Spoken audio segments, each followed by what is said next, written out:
Good morning. 4:50, 5টা বাজতে আর ঠিক 10 মিনিট বাকি। তো যারা যারা সকালবেলা ঘুম থেকে উঠবে তাদেরকে গুড মর্নিং, আর আমার জন্য যথারীতি এখন গুড নাইট। বাড়ির পথে, অফিস শেষ, আর একটা দিন, তারপরেই লম্বা একটা উইকেন্ড, মানে দুদিনের উইকেন্ড আর কি, স্যাটারডে অ্যান্ড সানডে।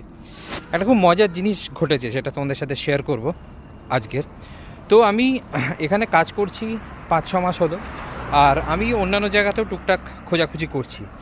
কলকাতায় জবের যে স্কারসিটি সেটা তো তোমরা সবাই জানো। আর এইটা নিয়ে একটা মজার ব্যাপার, বেশ কিছুদিন আগে, মোটামুটি 7-10 দিন আগে, কলকাতা একটা কোম্পানি, আমি নাম বলছি না, they call me for an interview, মানে for leadership role obviously. So they contacted me and ওরা চাইছিল যে আমার সাথে কথা বলে এগোবে আর কি, to process the preliminary stage and then the final round. So during that discussion আমাকে জিজ্ঞাসা করা হলো যে তোমার কারেন্ট সিটিসি কত আর তোমার এক্সপেক্টেড সিটিসি কত। তো আমি দুটোই বললাম, এবং বলার পরে ওরা একটা পজ নিল, এবং আফটার দ্যাট পজ আমাকে কি বললো জানো? আমাকে বললো যে আমাদের বাজেট অতটা নয়। আর যে বাজেটটা ওরা আমাকে বললো সেটা আমার প্রিভিয়াস কোম্পানির সিটিসি ছিল, যেটা আমি ছেড়ে দিয়েছি 6 মাস আগে। তো আমি তখন ভাবলাম যে কলকাতার কিছু কোম্পানিজ, আমি নাম করতে চাই না, ভালো কোম্পানিজ ডেফিনেটলি আছে, বাট একটুখানি তাদের স্ট্যান্ডার্ডটা বাড়ানো উচিত।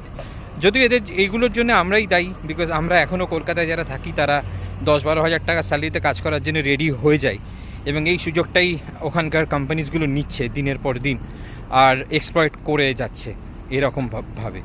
এখনও ভাবতে অবাক লাগে যে ওখানে 10,000 টাকা চাকরিতেও লোকে কাজ করে আর করছে। আর বেশি কিছু বলার নেই, খারাপ লাগে। এরকম অনেক মায়ের সন্তান যারা কলকাতা থেকে বাইরে আছে, যারা চাইলে ইজিলি ওখানে কাজ করতে পারে যদি পরিস্থিতিটা একটু বেটার হতো, বাট আনফর্চুনেটলি সেটা নয়।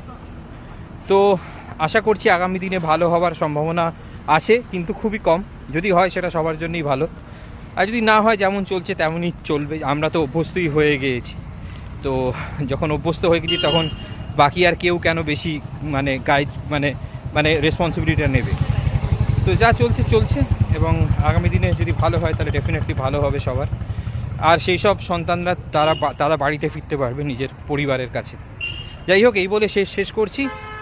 সবাই দিনটা ভালো করে কাটাও, এনজয় দ্য ডে, অ্যান্ড কালকে দেখা হবে আবার। Good night.